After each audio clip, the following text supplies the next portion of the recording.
நம்ம fish fry தான் பண்ண போறோம். எப்படி இருக்கு பாருங்க எங்க ஃபிஷ். அதுக்கு தேவையான மெயின் இன்கிரீடியன்ட்டே மினியேச்சர் ஃபிஷ். மிளகாத்தூள், கொத்தமல்லி தூள், மஞ்சள், உப்பு, ஜிஞ்சர் கார்லிக் பேஸ்ட், கொஞ்சோண்டு புளி கரைக்க தண்ணி, புளி, பொட்டுக்கடலை மாவு, ஆயில். இப்போ நம்ம புளியை ஊற வச்சுக்கலாம். அதுக்கு தேவையானது புளி.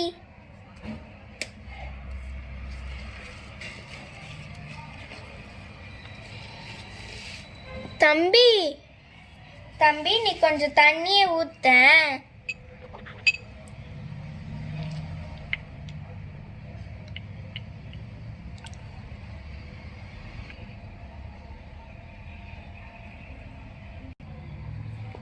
இங்க பாருங்க, இதான் சங்கு.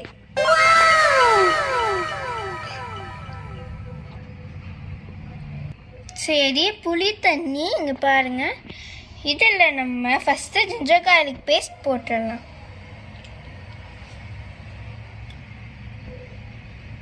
சரி, நம்ம இதில் கொஞ்சோண்டு உப்பு போட்டுக்கலாம்.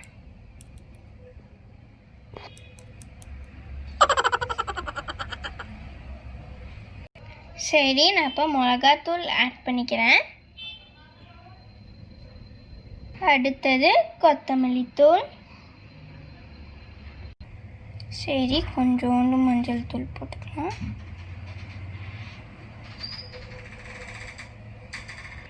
இதில் நமக்கு கொஞ்சோண்டு கருவேப்பிலையை உருவி போட்டுக்கலாம்.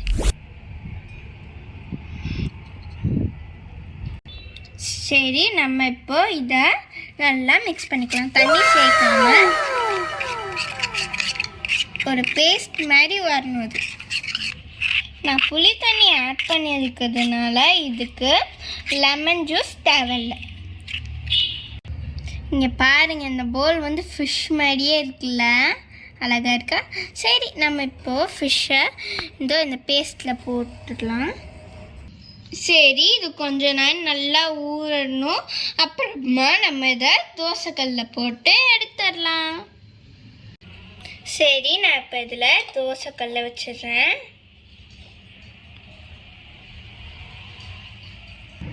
சரி, நான் இதில் எண்ணெய் தடவி வச்சுக்க போகிறேன்.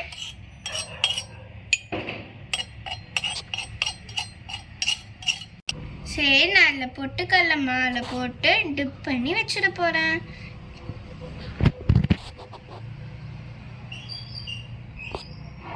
சரி,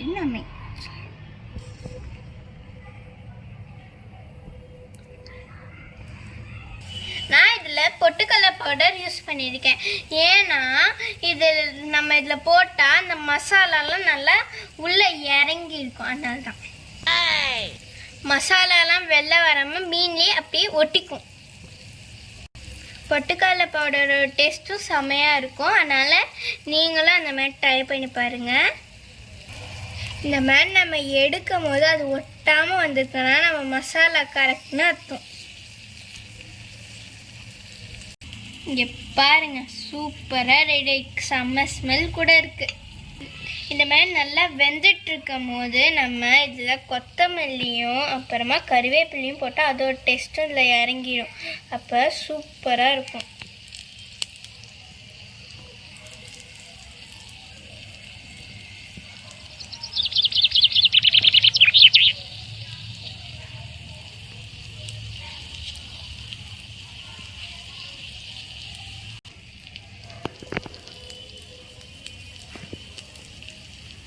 சரி, ரெடி ஆயிடுச்சு. நம்ம இப்போ எடுத்துடலாம்.